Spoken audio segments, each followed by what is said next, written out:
Specific learning disability. സാധാരണ ബുദ്ധിയുള്ളൊരു കുഞ്ഞ് അല്ലെങ്കിൽ അതിബുദ്ധിയുള്ളൊരു കുഞ്ഞ്, ആ കുഞ്ഞിൻ്റെ 3 മേഖലകളെയാണ് ഇത് ബാധിക്കുന്നത്. ഒന്ന് എന്ന് പറഞ്ഞു കഴിഞ്ഞാൽ ഡിസ്ലെക്സിയ, വായിക്കാനുള്ള ബുദ്ധിമുട്ട്; ഡിസ്ഗ്രാഫിയ, എഴുതാനുള്ള ബുദ്ധിമുട്ട്; ഡിസ്കാൽക്കുലിയ, ഗണിതത്തിലുള്ള ബുദ്ധിമുട്ട്. ഈ 3 മേഖലകളെ ഒരുപക്ഷെ ഒന്നിച്ച് ബാധിക്കാം, അല്ലെങ്കിൽ ഓരോ മേഖലകളെയും ബാധിക്കാവുന്നതാണ്. പക്ഷെ ഒന്നിനെ ബാധിക്കുമ്പോൾ മറ്റൊന്നിനെ കൂടി ഇത് എഫക്റ്റ് ചെയ്യുന്നതാണ്. ഇത് മരുന്ന് കൊടുത്ത് മാറ്റേണ്ട ഒന്നല്ല.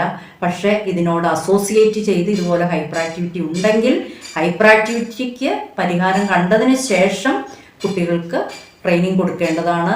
ഇതിന് കൊടുക്കേണ്ടത് റെമഡിയൽ ട്രെയിനിങ്ങും അതിനോടൊപ്പം മൾട്ടി സെൻസറി സ്റ്റിമുലേഷൻ ട്രെയിനിങ്ങുമാണ് കൊടുക്കുന്നത്. മൾട്ടി സെൻസറി സ്റ്റിമുലേഷൻ ട്രെയിനിങ് എന്ന് പറഞ്ഞു കഴിഞ്ഞാൽ നമ്മുടെ എല്ലാ ഇന്ദ്രിയങ്ങളെ ഏകോപിപ്പിച്ചുകൊണ്ട്, സ്പർശനം, ദർശനം, ശ്രവണം 3 ഏകോപിപ്പിച്ചുകൊണ്ടുള്ള ട്രെയിനിങ് ആണ്. അപ്പോൾ നമ്മുടെ തലച്ചോറിൽ പെട്ടെന്ന് പതിയുന്നതായിരിക്കും. അപ്പോൾ ഇങ്ങനെയുള്ള കുട്ടികൾക്ക് ഇതൊരു